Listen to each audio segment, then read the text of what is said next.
করার তুমি করো, এই সরকার তোমার সাথে থাকবে এবং সেইভাবে উনি কাজ করছেন। এখানে উপস্থিত আছেন যিনি স্বাগত ভাষণ এখানে আমাদের সামনে রেখেছেন ইনচার্জ সভাধিপতি ওয়েস্ট ত্রিপুরার শ্রী বিশ্বজিৎ শীল মহোদয়, উনিও ওনার আলোচনা আমাদের সামনে রেখেছেন। আমাদের অত্যন্ত প্রিয় ভাজন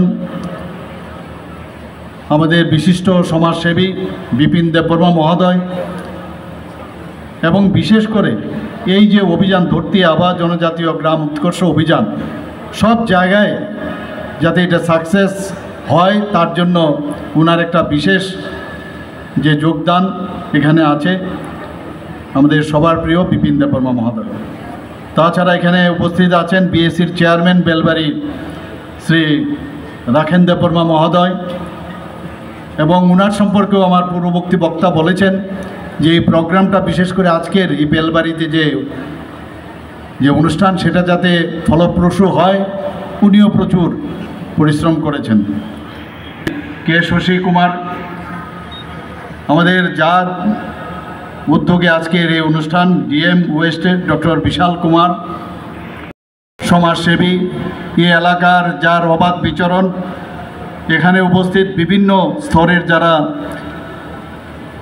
আমাদের যে ইলেক্টেড রিপ্রেজেন্টেটিভরা আছেন এবং এমিনেন্ট যারা কমিউনিটি লিডার্স এখানে উপস্থিত আছেন, এবং আজকে এখানে উপস্থিত যারা বেনিফিশিয়ারি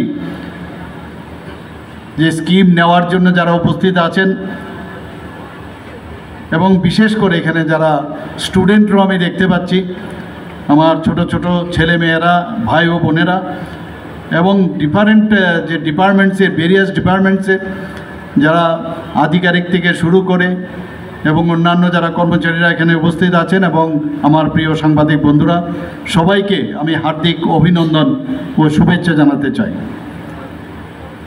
আজকে আমার পূর্ববর্তী বক্তারা এখানে আলোচনা রেখেছেন যে মাননীয় প্রধানমন্ত্রী নরেন্দ্র মোদীজি যে বারবার, আজকেও আমরা এখানে ভিডিওতে আমরা দেখেছি, ভিডিও স্ক্রিনেও আমরা দেখেছি যে উনি বারবার বলছেন যে আমাদের যারা পিছিয়ে পড়া বর্গ আছে তাদের উন্নয়ন যদি না হয় তাহলে কোনো অবস্থায় দেশ উন্নয়ন হবে না। উনি বিশেষ করে জনজাতি সম্প্রদায়কে বারবার আমাদের সারা ভারতবর্ষে প্রায় 700 যে জনজাতি গোষ্ঠী আছে তাদের উন্নয়নের জন্য জবের থেকে 2014-তে উনি প্রধানমন্ত্রীর দায়িত্ব নিয়েছেন। উনি উনাদের কল্যাণে সবসময় কাজ করে যাচ্ছেন, আমাদের মার্গদর্শন উনি দেখাচ্ছেন। আমরা সবাই জানি জনজাতিদের আজকের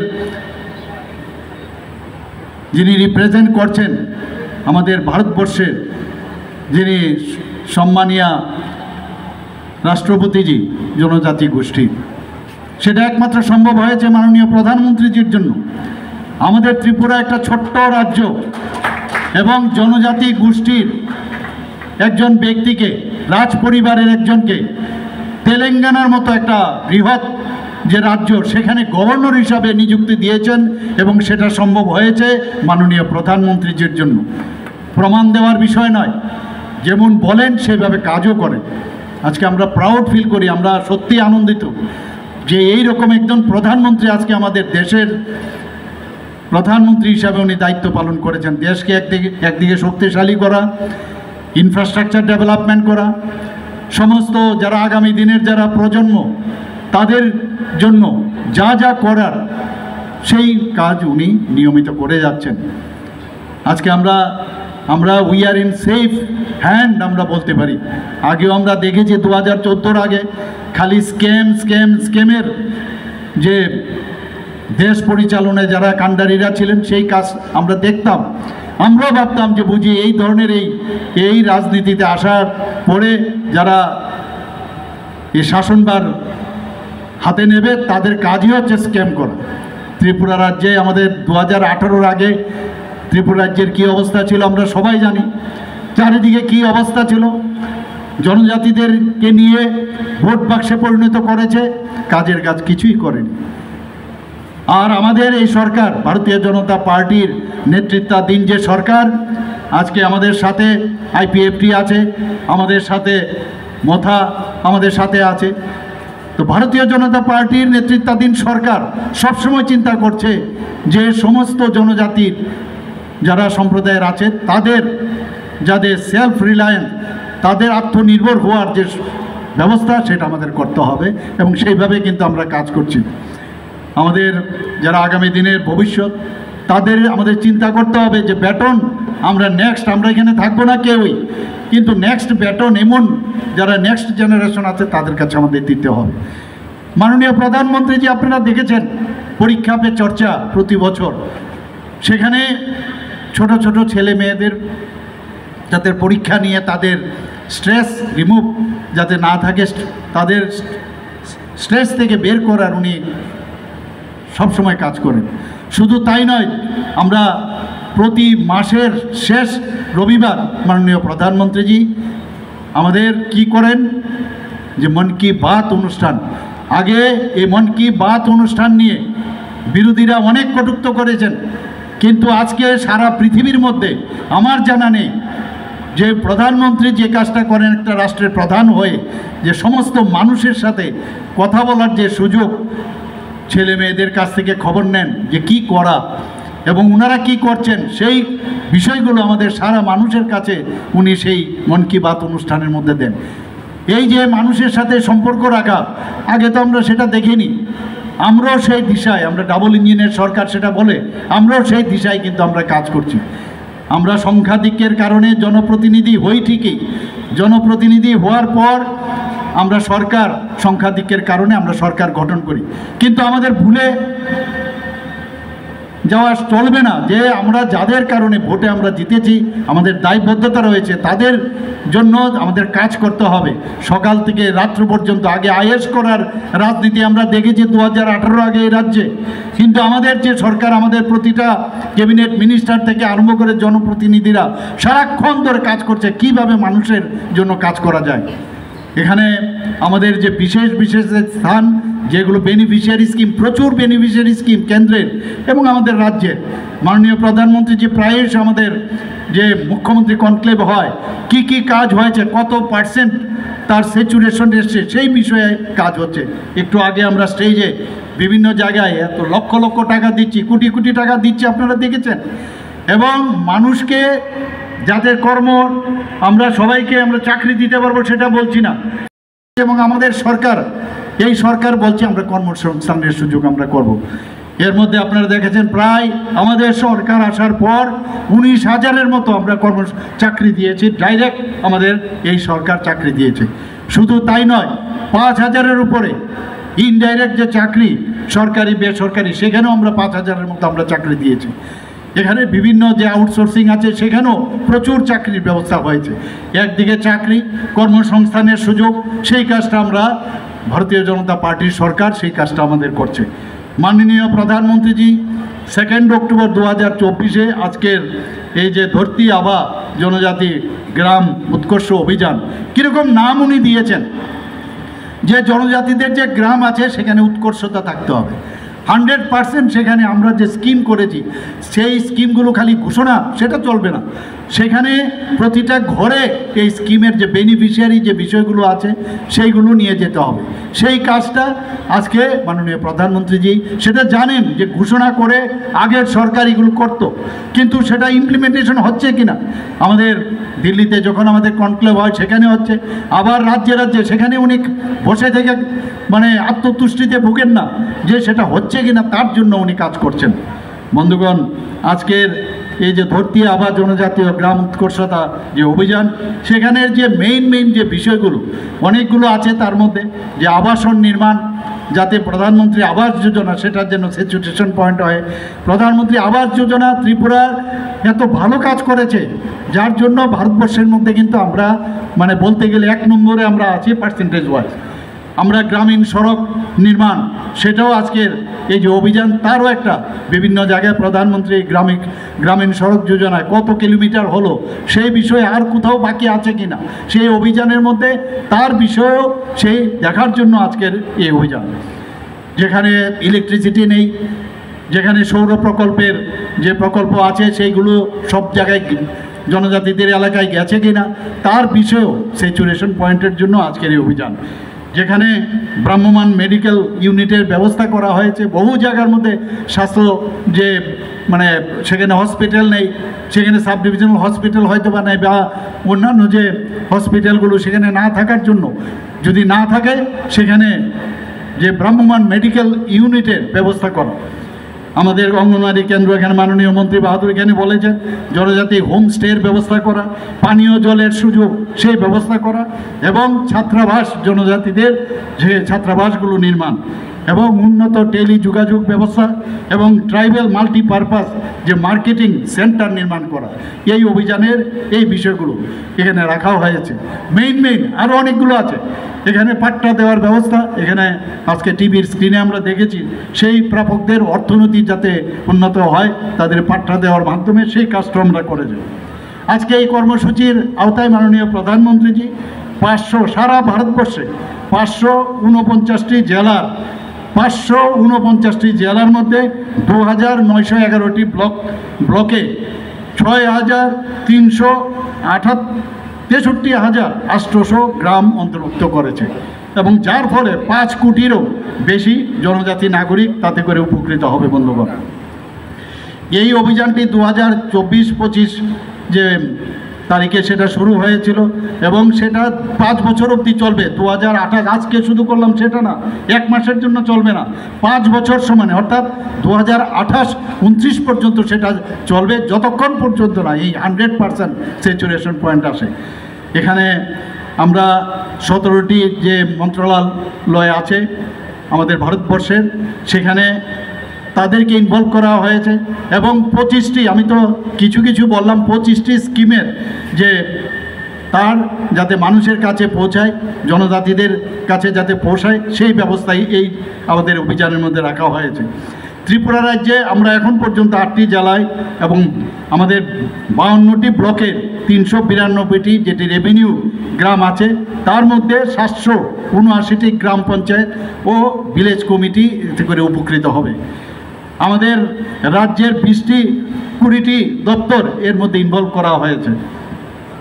ভগবান বিরসা মুন্ডার 150তম জন্ম শতবার্ষিকী উপলক্ষে আমরা ধরতি আবা জনভাগিদারি অভিযান আমরা শুরু করেছিলাম। তার উদ্দেশ্য কি, যাতে অ্যাওয়ারনেস, অনেক লোক জানে না যে কিভাবে আমাদের এই স্কিমের সে বেনিফিটগুলো নেওয়া, তার জন্য আমরা ধরতি আবা জনভাগিদারি অভিযান কার্যক্রম আমরা শুরু করেছিলাম। তাতে করে গ্রামে গ্রামে গিয়ে তার যে সচেতনতা, অ্যাওয়ারনেস, সেই কাজটা আমরা করেছি। শুধু এরকম না আমরা করলাম, ব্লক লেভেলে এসে বসে থাকলাম, তার জন্য অ্যাওয়ারনেসও করতে হবে বন্ধুগণ, এবং সেইভাবে আমাদের এই সরকার সেই কাজটা আমাদের করছে। আজকে এখানে Aadhaar card, ration card, caste certificate, PRTC, Ayushman Bharat card, even টিকাদান এবং Jan Dhan account, Kisan credit card, বিমা, বিভিন্ন ভাতা এবং আইসিডিসির বিভিন্ন প্রকল্প এই অভিযানের মাধ্যমে আমাদের সেটা শুরু হবে। আমাদের ত্রিপুরাতে অলরেডি আমার পূর্ববর্তী বক্তা বলেছেন যে 2022-এ প্রতি ঘরে সুশাসন আমরা শুরু করেছিলাম, এবং এত সাকসেস হয়েছে, এবং দ্বিতীয়বার আবার আমরা যখন প্রতি ঘরে সুশাসন 2.0 আমরা করি, সেখানেও প্রচুর যে আমাদের ডাটা আমাদের কাছে এসে সেখানেও আমরা সাকসেস রেট এসছে। একদিকে আমরা ত্রিপুরা সরকার করছি, মাননীয় প্রধানমন্ত্রীজির যে আহ্বানে সেখানেও আমরা এই ধরনের অভিযান করছি। তাতে আজকে আমাদের জিএসডিপি আমরা যদি বলি, সারা নর্থ ইস্টার্ন জোনের মধ্যে আমরা আসামের পরে আমাদের যে জিডিপি, এখানে আসামের পরে সেকেন্ড হাইয়েস্ট আমরা জিডিপিতে ত্রিপুরা, অর্থাৎ আমরা ঠিক পথে চলছি। এখানে আমাদের প্রোডাক্টস এখানে বানাতে পারছি, এর জন্য আমাদের মানে আয়ও হচ্ছে। আমাদের এখানে পার ক্যাপিটা ইনকাম আমরা যদি দেখি, এখানে সেকেন্ড হাইয়েস্ট নর্থ ইস্টার্ন জোনের মধ্যে সিকিমের পরে। গতকালও আপনারা দেখেছেন মাতা ত্রিপুরেশ্বরী মন্দিরের সাথে আমাদের যে শক্তিপীঠ, 51 শক্তিপীঠের সেখানে নতুন করে হচ্ছে। আমি কন্ট্রাক্টরদের জিজ্ঞেস করেছিলাম বন্দুয়ারে, সেই গোমতী ডিস্ট্রিক্টে, এত সুন্দর সেখানে 51টি যে শক্তিপীঠ হবে। সত্যি আমি এত খুশি হলাম। প্রায় 58 কোটি টাকার মতো মাননীয় প্রধানমন্ত্রীজি আমাদের দিয়েছেন। আমরা 51 যে শক্তিপীঠ ভারতবর্ষের কয়েকটা জায়গায় আছে, কিন্তু অনেক ভারতবর্ষের বাইরেও অনেক জায়গায় আছে, বাংলাদেশ, পাকিস্তান এবং আমাদের নেপাল এবং যে আমাদের বিভিন্ন অন্যান্য জায়গায়, সেখানে তিব্বতেও আছে। সেখানে কিন্তু আমাদের পক্ষে 51 পীঠ দেখার সৌভাগ্য হবে না। তো সেখানে আমাদের পর্যটনের দিক দিয়ে মানুষ বাইরের থেকে আসবে, সারা পৃথিবীর মানুষ সেখানে আসবে। তো সেইভাবে যখন আমদানি বাড়বে, সেখানে কিন্তু এই জিডিপির কথা যেটা বললাম, পার ক্যাপিটা ইনকাম, সেটাও কিন্তু আমাদের বাড়বে। বন্ধুগণ, আমাদের মুখ্যমন্ত্রী ট্রাইবাল ডেভেলপমেন্ট মিশন গত 15ই সেপ্টেম্বর 2023-এ আমি ঘোষণা দিয়েছিলাম, প্রায় 100 কোটি টাকা তার জন্য দেওয়া হয়েছে। এবং বিভিন্নভাবে সেখানে রাস্তা হোক, সেখানে পড়াশোনার বিষয়ে হোক, এখানে ওনাদের যাতে সার্বিক উন্নয়ন হয়, তার জন্য এই মুখ্যমন্ত্রী ট্রাইবাল ডেভেলপমেন্ট মিশন আমি ঘোষণা দিয়েছিলাম। মুখ্যমন্ত্রীর জনজাতি বিকাশ যোজনা, সেটাও 2023-24 ও 2024-25 অর্থ বছরে 7,670 জন জনজাতি পরিবারকে 25,000 টাকা করে আর্থিকভাবে সহায়তা করা হয়েছে। বন্ধুগণ, আমি আমাদের মাননীয় মন্ত্রী, আমাদের ট্রাইবাল মিনিস্টার, ওনাকে আমি ধন্যবাদ দেব। উনিও অক্লান্ত পরিশ্রম করছেন। আমি বলবো যে এই পরিশ্রমের খামতি যেন না হয়, আরও বেশি করে কাজ করতে হবে আমাদের, কারণ আমাদের মধ্যে গ্যাপ যেন সৃষ্টি না হয়। অনেকে অনেক চেষ্টা করে, মানে বিরোধী দলের আমরা দেখেছি বারবার আমাদের মধ্যে জাতি জনজাতি এবং বিভিন্ন ধর্মের যারা আমাদের ব্যক্তিরা আছেন, তাদের মধ্যে একটা ফাটল ধরার চেষ্টা করে। আমি বারবার বলছি, এই ফাটল কোনো অবস্থায় আমাদের মধ্যে যেন না আসে, সেই ব্যবস্থা আমি এই কারণে আমি বারবার আমাদের ট্রাইবাল ওয়েলফেয়ার মিনিস্টার মহোদয়কে আমি বারবার বলছি, এবং অন্যান্য যারা আমাদের ট্রাইবাল যারা লিডাররা আছেন, বিভিন্ন যারা জনপ্রতিনিধিরা আছেন, তাদেরকেও বলছি, আসল যে কথা, আসল যে আমরা কাজটা করছি, সেটা নিয়ে মানুষের কাছে আপনারা যাবেন। আমরা এখন পর্যন্ত 2025-26 অর্থবর্ষে টিটিএডিসিকে এখন পর্যন্ত 860 কোটি 28 লক্ষ টাকা আমরা দিয়েছি। শুধু তাই নয়, 2024-25 অর্থ বছরে আমরা তা ছাড়াও প্রায় 169 কোটি 82 লক্ষ টাকা এক্সট্রা আরও দেওয়া হয়েছে। বন্ধুগণ, আমরা ট্রাইবাল সাব প্ল্যানের মাধ্যমে বিভিন্ন যে আমাদের ডিপার্টমেন্ট আছে, তারাও বিভিন্নভাবে কাজ করছেন এখানে। এবারের বাজেটে আপনারা শুনলে, আমরা যারা আমাদের জনজাতি যারা ব্যক্তিরা আছেন, তাদের মধ্যে কিন্তু কালচারের অভাব নেই। আমাদের 19টা জাতিগোষ্ঠী আছে। আমি যখন দিল্লিতে আমি গিয়েছি, সেখানে আমি রাজ্যসভার সদস্য ছিলাম, সেখানে আমি 3 দিন মাত্র ছিলাম। সেই জায়গার মধ্যে যেদিন আমি প্রথম দিন সেখানে আমি নেই, তারপরের দিনে আমাকে বললো যে আপনাকে বলতে হবে কি, যে যারা আমাদের যারা আছেন তাদেরকে আপনার বলতে হবে। সেখানে আমি বললাম, বলার পরে যে ট্রাইবাল যারা আছেন, ডার্লং কমিউনিটি, তাদের সম্পর্কে আমি বললাম, এবং তারপরে আমার এই যে সেখানে বক্তব্যের পর তারা কিন্তু এই জনজাতি হিসাবে তাদের ইনভলভ করা হলো। বন্ধুগণ, এখানে যারা এখনও ট্রাইবেলদের মধ্যে অনেক যে কালচারাল যে ইভেন্টস আছে, তাদের মধ্যে অনেক যন্ত্রপাতি ওনারা বানান, সেই সম্পর্কে কিন্তু অনেক হারিয়ে যাচ্ছে। সেটাকে ধরে রাখার জন্য এবারের বাজেটে আমরা 3 কোটি টাকা এবার রেখেছি, এবং তাদের যাতে যাতায়াতের সুবিধা হয়, তাদের যে কলা কৌশল এবং তাদের যে সংস্কৃতি পরম্পরা, সেগুলো ধরে রাখতে পারে, তার জন্য আমরা কাজ করছি। এর মধ্যে 3টি 100 শয্যা বিশিষ্ট একটি এসটি হোস্টেল আমরা স্থাপন করেছি। বন্ধুগণ, গত 26শে জানুয়ারি টেবলু, আমরা ঐতিহ্যবাহী যে খাচ্চি পূজার উপর ভিত্তি করে আমরা টেবলু গত বছর 26শে জানুয়ারি আমরা করেছি। সেখানে সারা ভারতবর্ষের মধ্যে আমরা গত এই বছরে 26শে জানুয়ারিতে টেবলুতে 2nd পজিশন আমরা বন্ধুগণ আমরা নিয়েছি, এবং সেইভাবে আমরা কাজ করছি। শুধু তাই নয়, আমরা দেখেছেন আগরতলাতে আমরা যখন ঢুকি, সেখানে আমরা এস.ডি. বর্মনের নাম আপনারা সবাই জানেন, সারা পৃথিবীর লোক জানেন। এস.ডি. বর্মনের মর্মর মূর্তি, উনার কিন্তু আমরা ঠিক লিচু বাগানের সামনে আমি নিজেই সেটাকে উদ্বোধন করেছি। বন্ধুগণ, আমার যে বাড়ি, সেই বাড়ির সামনে সেটাকে যেখান থেকে 0 পয়েন্ট বলা হয়, এখান থেকে সারা ত্রিপুরার বিভিন্ন জায়গার দূরত্ব মাপা হয়। অনেক লোক দেখেনি, আমরা ছোটোবেলায় দেখেছি। সেখানে সেই যে ফলক মাইল হিসাবে আসলো, সেই ফলকটা মাটির নিচে চলে গেছিল। আমি মুখ্যমন্ত্রী হওয়ার পর আমি বললাম, এই ফলককে উপরে উঠাতে হবে, মানুষ জানুক, ইতিহাস জানুক। এবং সেখানে আমাদের বীর বিক্রম কিশোর মানিক্য বাহাদুরের মর্মর মূর্তি সেখানে বসিয়েছে, এবং ওই আইল্যান্ড কেউ জানতো না এটা কী আইল্যান্ড, এবং সেখানে বীর বিক্রম যে চৌমুহনী সেই নামকরণ আমরা দিয়েছি। আমরা জানি কাকে কিভাবে আমাদের সম্মান দিতে হয়। আমরা ওনার জন্মদিনে আমরা ছুটি ঘোষণা করেছি, যারা গড়িয়া পূজাতে একদিনের ছুটি ছিল সেখানে 2 দিনের ছুটি ঘোষণা করেছি। অসংখ্য যেসব কাজ আমরা জনজাতিদের জন্য আমরা করছি, আমরা যারা এখানে ছোট ছোট ছেলে মেয়েরা আছেন বিভিন্ন স্কুলে আছে, তাদের যে প্রি মেট্রিক স্কলারশিপই হোক, আমাদের পোস্ট মেট্রিক স্কলারশিপই হোক, সেটাও কিন্তু আমাদের বারবার আমার পিছনে লেগে গেছিলো আমাদের মাননীয় মন্ত্রী বাহাদুর। আমি বললাম ঠিক করে দাও, ওনাদেরও কিন্তু আমরা তাদের স্টাইপেন্ডও আমরা বৃদ্ধি করেছি। শেষ নেই, উন্নয়নের শেষ নেই, উন্নয়ন অনন্তহীন। কিন্তু আমরা চাই জাতি জনজাতি মিলে এক ত্রিপুরা শ্রেষ্ঠ ত্রিপুরা, আর মাননীয় প্রধানমন্ত্রীজি যে এক ভারত শ্রেষ্ঠ ভারত সেটা করব আমরা সবাই। আজকে কিন্তু এই দিনে আমাদের প্রতিজ্ঞা করা উচিত। আরেক কিন্তু ড্রাগ নিয়ে আমার পূর্ববর্তী বক্তা বলার চেষ্টা করেছেন, আমি আবার বলছি যে ড্রাগ যারা বিক্রি করেন তাদেরকে এই ভারতীয় জনতা পার্টির যে সরকার কোনো অবস্থায় ছাড় দেবে না। সেটা কিন্তু আজকে আমি এখানে আপনাদের মাধ্যমে আমি সব জায়গায় এই কথাটা বলি। যারা ড্রাগ এডিক্টেড তারা কিন্তু কিছু করার নেই, এবং যারা ড্রাগ এডিকশনে আছেন তাদের জন্য আমরা বাজেটে 8টা ডিস্ট্রিক্টে আমরা তাদের জন্য যে হসপিটাল করা সেই ডি এডিকশন সেন্টার আমরা করছি।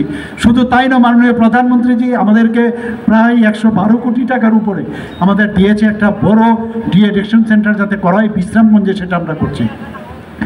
বন্ধুগণ, আপনাদের অবগতির জন্য জানাচ্ছি ত্রিপুরাতে যে আমাদের HIV ইনফেকশন কিন্তু প্রচুর পরিমাণে বেড়েছে, এতে করে এইডসও বেড়েছে।